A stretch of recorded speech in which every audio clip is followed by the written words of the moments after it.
Today I'm going to be sharing 8 lessons that men learn too late in life. These have cost men huge amounts of suffering, wasted time, and losses in success. They're all things I wish I learned earlier, and I'm going to tell them to you so you don't make the same mistakes. The first lesson is the value of delayed gratification. Let me tell you a story. It's an old folk tale. Long ago in India, there lived a Raja who believed that he was wise and fair. Over the years, he had everyone bring their rice to him and he stored them in these 6 massive royal storehouses. For many years, the rice grew well and people were thriving. But at some point, things started going badly and there was a famine. People were going hungry and they begged the Raja to share the rice. But he wouldn't. He said, I don't know how long the famine's gonna last. I need to save this rice for myself. And he wouldn't share it. People were going hungry and it was a terrible situation. One day, this little girl did the Raja a favor and he brought her to his royal palace and said, I'll grant you one wish. He brought her to the royal palace and said he would reward her. In return, she asked, may I have 1 grain of rice?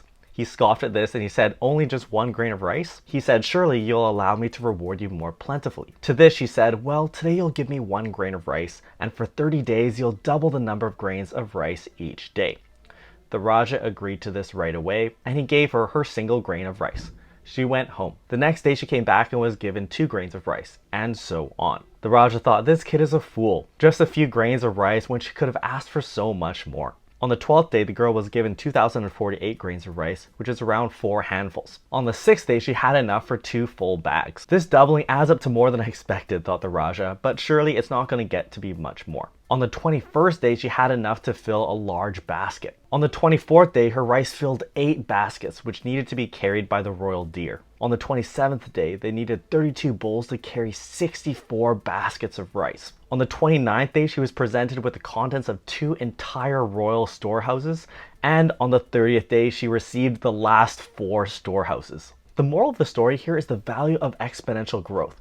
But the thing I want you to take away is that a lot of things in life follow this pattern in terms of success. Whether it's you building your career as a lawyer, becoming an elite hockey player, or trying to become the world's best flute player, all the rewards come at the end. And a critical piece of this that I want to highlight to you is the value of the last doubling time. If you notice, the vast majority of this girl's results came in the last 2 days, when she got 2 full storehouses and then 4 full storehouses. If she didn't have that 30th day, she'd be missing out on those 4 massive storehouses. The thing to take away here is that you want to start working hard early. Guys who really focus in on their mission as early as 18 to 20 are the ones who really reach astronomical levels of success decades later. Only by working hard and working early will you reap those rewards later on. So to my young brothers who are grinding and don't see the results yet, keep going. You need to have a sense of urgency to your work. The second major life lesson today that I want to share to men is to chase excellence, not women. Women are one of the biggest sources of distraction, frustration, and pain for men. It's imperative that you learn how to deal with them properly. Your priority should be your mission and women should be joining you on it. Now, I'm not telling you that you need to be a hermit and go out and live alone on a mountain. I do think it's healthy to go on dates and perhaps even have relationships if you meet the right girl, but you need to limit the amount of time you spend on them, especially in your 20s. A lot of guys spend all their spare time chasing women, and it distracts them from ultimately fulfilling their potential in life. This applies a lot even when you are in a relationship. I see a lot of guys whose success curve plateaus off after they get into a relationship because the girl stops them from going out and chasing their purpose. This doesn't mean that you can't be in a relationship, but it means that you need to choose the right girl who's going to support you in your path towards success. Now, the thing that most guys don't realize is that when you chase excellence and not women, you'll actually have more options with women in the end. After interviewing hundreds of girls on the street this year, we found that one of the most attractive non-physical traits for women is ambition. They are really attracted to that James Bond archetype of a man on a mission. When you're a man on a mission and you attract women to you, you'll actually end up spending less time chasing them, and you'll actually have higher quality relationships. Women will appreciate less time that is of higher quality rather than a whole bunch of time together spent doing boring things. The third lesson today is to build your life around your purpose. Most men today are directionless. This lack of purpose leads to dissatisfaction. I'll bring up Maslow's hierarchy of needs as an example here. I want to point out that at the top of the pyramid, you have self-actualization. This ultimately is your mission and your purpose. Now, I want to point out that at some point, you're going to want to include helping other people in your mission. When you reach a certain level of success, you'll find that more doesn't necessarily make you happier, but helping other people does. My purpose is to become the best version of myself and to have the most positive impact on the world as possible. My goal with this channel and social media in general is to help younger men that were like myself, in particular, the younger version of myself. What's your purpose?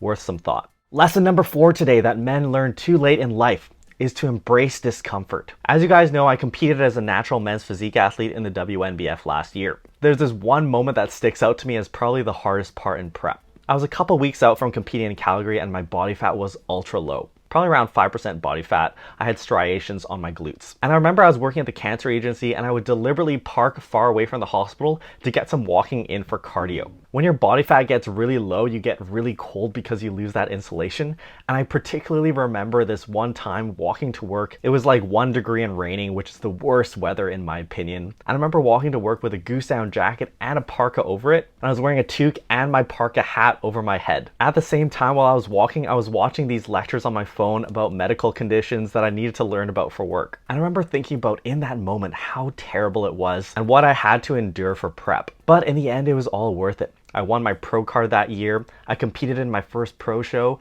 and then I went on to compete in Worlds representing my country, Canada. You need to learn to embrace those moments of discomfort and realize that the hardest times are what differentiates the average from the great. People always ask me, how do I balance being a doctor and a pro athlete at the same time? And stories like that are the reasons why. Your ability to handle stress is directly proportional to how successful you're going to be in life. When you learn to embrace those hard moments, you become unbeatable. Now, the next lesson I want to bring up today is minimalism. This can manifest in different ways, but today we'll talk about spending less, not trying to have a lot of material things, and toning down your lifestyle. One of the biggest values of this is that it gives you maneuverability. When you have money saved up, not only do you have security, you have the ability to use it on business moves and to give you freedom of time. The problem is people end up on a hamster wheel working so hard to feed their lifestyle that they have no space in their life to try new things or start a new side hustle. And this is how you get locked into a life you don't enjoy and you can't get out of. When you de-emphasize materialism, it teaches you what's really important: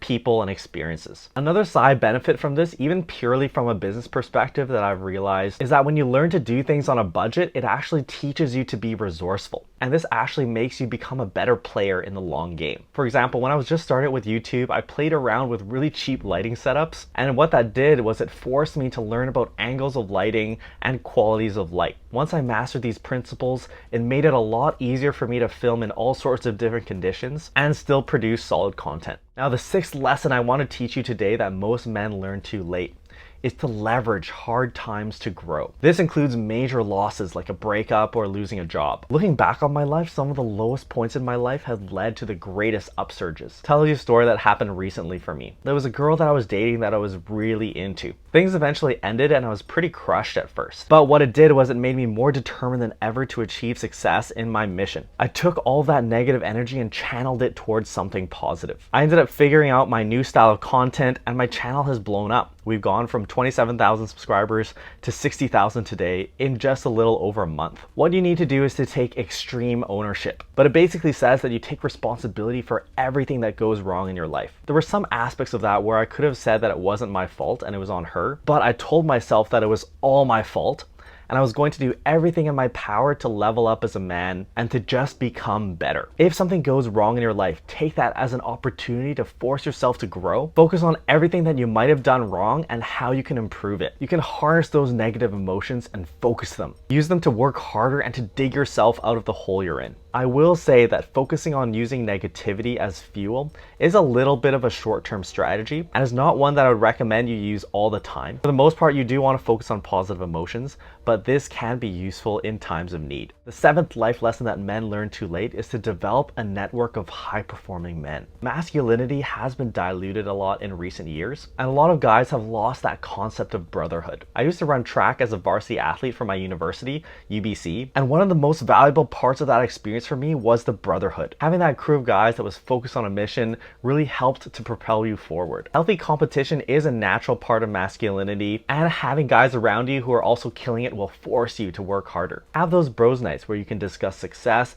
and talk about women in a candid way. Okay, life lesson number 8. This is a big one, and that is to be immune to FOMO. FOMO is fear of missing out, and it's everywhere nowadays, especially with social media. The problem with social media is that it leads to an unnatural feeling of comparison. You might compare yourself to one guy for the Lambo he's driving on Instagram, to another guy for the vacation he's taking to Cabo, or to another guy with all the girls that he's surrounded by. The key lesson here is don't let that derail you from your purpose. A lot of guys feel like they need to be enjoying themselves in all of these different ways, when it's really just a highlight reel on Instagram that you're seeing where much of it is faked anyways. I want you to minimize your social media use and don't compare yourself to other people. In order to achieve the highest levels of success, you need to be able to grind for years on end and to stay committed to your mission the whole time. A good perspective I like to have is to think to myself, if I didn't see this in an Instagram post or seeing someone else do it, would I naturally want to do it myself? If it isn't something that I would spontaneously think of and want to do myself,